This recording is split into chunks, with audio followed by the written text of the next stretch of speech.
जम्मू कश्मीर के डोडा में सेना के एक टेम्पररी बेस पर आतंकी हमला, 2 जवान जख्मी। भारतीय सेना ने पूरे इलाके की घेराबंदी की, आतंकवादियों की तलाश में सर्च ऑपरेशन जारी है। जम्मू कश्मीर के कठुआ में सुरक्षा बलों ने एक आतंकी को ढेर कर दिया। हीरानगर सेक्टर में सुरक्षा बलों की 2 आतंकियों के साथ हुई थी मुठभेड़। सेडा सोहल गांव में घुसे आतंकियों ने एक घर में मौजूद पिता और पुत्र को पकड़ने की कोशिश की। पिता पुत्र ने भागकर सुरक्षा बलों को जानकारी दी। आतंकियों की जानकारी मिलते ही एक्शन में आए पुलिस और एसओजी के जवान, नाला इलाके में आतंकियों की घेराबंदी कर ली गई। आतंकियों ने की सुरक्षा बलों के जवानों पर फायरिंग। जवाबी कार्रवाई में एक आतंकी मारा गया, दूसरे की तलाश की जा रही है। केंद्रीय मंत्री जितेंद्र सिंह ने ट्वीट कर कठुआ के डीसी और एसएसपी से बात होने की जानकारी दी। लिखा, आसपास के इलाकों को घेर लिया गया है, दूसरे आतंकी की तलाश की जा रही है। जम्मू कश्मीर के रियासी में बस पर हुए आतंकी हमले में पुलिस ने एक आतंकी का स्केच जारी किया है। 20 लाख रुपए का इनाम घोषित किया गया है। पुंछ में रियासी हमले के खिलाफ लोगों ने किया प्रदर्शन, कैंडल मार्च निकाला। लोगों ने कैंडल जलाकर आतंकी हमले में मारे गए लोगों को श्रद्धांजलि दी, तुरंत कार्रवाई की मांग की। रियासी हमले के खिलाफ राजस्थान के चोमू में हुआ प्रदर्शन, दोषियों के खिलाफ कड़ी कार्रवाई की मांग की हुई। रियासी आतंकी हमले के बाद भी भगवान और सुरक्षा बलों पर श्रद्धालुओं का भरोसा बरकरार, शिव खोड़ी मंदिर पहुंच रहे हैं लोग। रियासी आतंकी हमले पर बोले एनसी नेता फारूक अब्दुल्ला, हर जगह आतंकवाद खत्म नहीं हुआ। रियासी आतंकी हमले के बाद सुरक्षा के कड़े इंतजाम, श्रीनगर जम्मू नेशनल हाईवे पर जवानों की तैनाती की गई।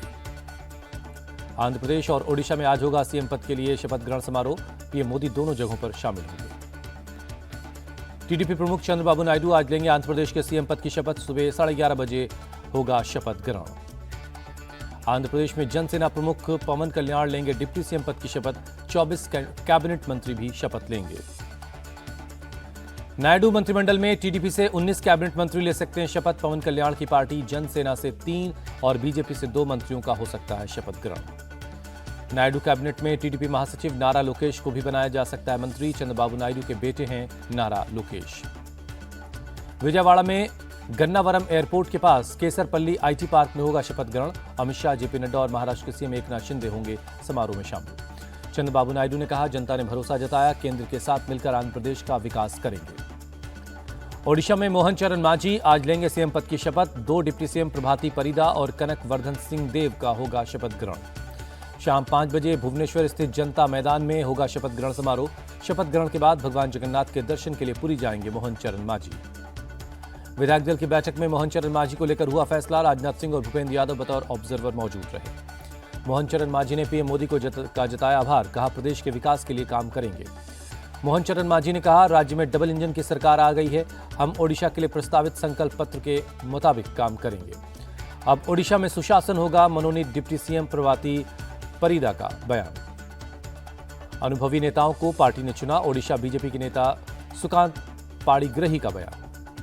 कांग्रेस नेता राहुल गांधी आज अपने संसदीय क्षेत्र वायनाड के दौरे पर जाएंगे। 3 जगह कार्यक्रम में होंगे शामिल। रायबरेली में राहुल और प्रियंका गांधी का भव्य स्वागत हुआ। चुनाव जीतने के बाद पहली बार पहुंचे थे। प्रियंका वाराणसी से चुनाव लड़ती तो नरेंद्र मोदी 2 से 3 लाख वोटों से हार जाते, रायबरेली में बोले राहुल गांधी। राहुल गांधी ने कहा, इंडिया अलायंस ने एकजुट होकर चुनाव लड़ा, इससे जीत मिली है। राहुल गांधी का मोदी शाह पर निशाना, कहा ये दोनों संविधान को खत्म करना चाहते हैं। प्रियंका गांधी ने रायबरेली के मतदाताओं का जताया आभार, कहा अगले 5 साल जनता के लिए काम करेंगे। यूपी कांग्रेस अध्यक्ष अजय राय का बयान, इस बार विपक्ष बहुत मजबूत है, बीजेपी को हिलाकर रख देगा। जनता भी चाहती है राहुल रायबरेली से सांसद रहें, अमेठी के सांसद के एल शर्मा का बयान। कांग्रेस नेता सचिन पायलट का बीजेपी पर हमला, कहा बदले की राजनीति अब नहीं चलेगी। राजस्थान के पूर्व सीएम अशोक गहलोत ने केंद्रीय मंत्रिमंडल को लेकर कसा तंज, मंत्रिमंडल को देखकर लगता है कि टीडीपी और जेडीयू को बाहर से समर्थन करना चाहिए था।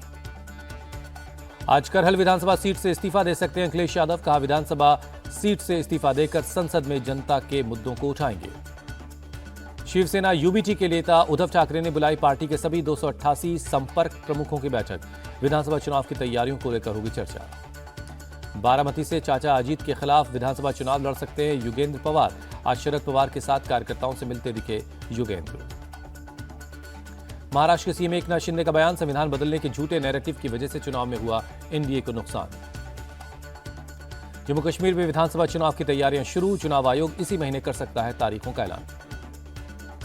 हरियाणा में कांग्रेस ने आम आदमी पार्टी से गठबंधन तोड़ा। दीपेंद्र हुड्डा बोले, विधानसभा चुनाव अकेले लड़ेगी पार्टी। हरियाणा में कांग्रेस के अकेले चुनाव लड़ने पर बोले संदीप पाठक, आम आदमी पार्टी हर बूथ पर सक्षम, पूरा हरियाणा बदलाव के लिए तैयार है। मोहन भागवत के बयान के बाद सियासत तेज हुई। शिवसेना यूबीटी के नेता अंबादास दानवे बोले, सवाल यह है कि उनकी बात लोग कितना सुनते हैं।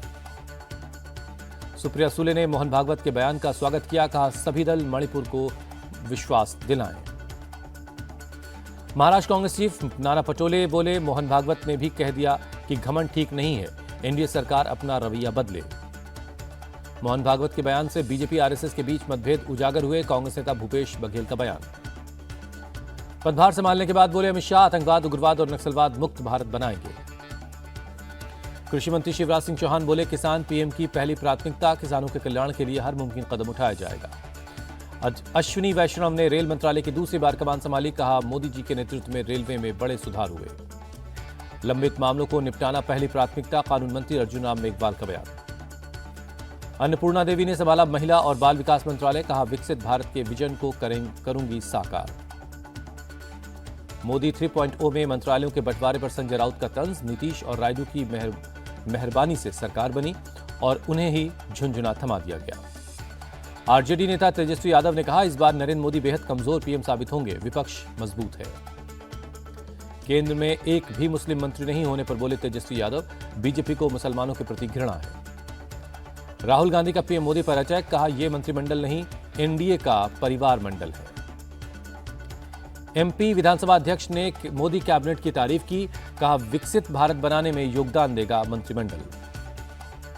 शिवसेना नेता संजय निरुपम का आरोप, जिन मुस्लिम कार्यकर्ताओं ने महायुति के लिए चुनाव प्रचार किया, उन्हें मौलाना धमकी दे रहे हैं। राहुल गांधी से मिले लद्दाख के निर्दलीय सांसद मोहम्मद हनीफ, दिल्ली में हुई मुलाकात। नीट प्रवेश परीक्षा की काउंसलिंग पर रोक लगाने से सुप्रीम कोर्ट का इनकार। नेशनल टेस्टिंग एजेंसी को नोटिस जारी कर जवाब मांगा। सुप्रीम कोर्ट में 26 दिनों के बाद यानी 8 जुलाई को होगी अगली सुनवाई। करीब 20,000 छात्रों ने देश भर की अदालतों में याचिका लगाई है।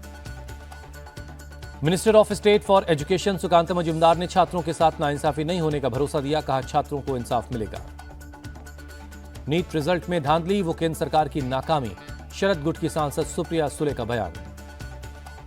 आदित्य ठाकरे ने नीट पेपर लीक के मामले में कड़ी कार्रवाई की मांग की। कहा, दोषियों को कम से कम 10 साल की सजा होनी चाहिए। दिल्ली की महिलाओं का सीएम केजरीवाल के खिलाफ प्रदर्शन। हर महीने 1,000 रुपए की मांग की।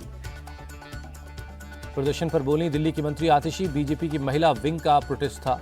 सीएम केजरीवाल महिलाओं से किए वादे को पूरा करेंगे।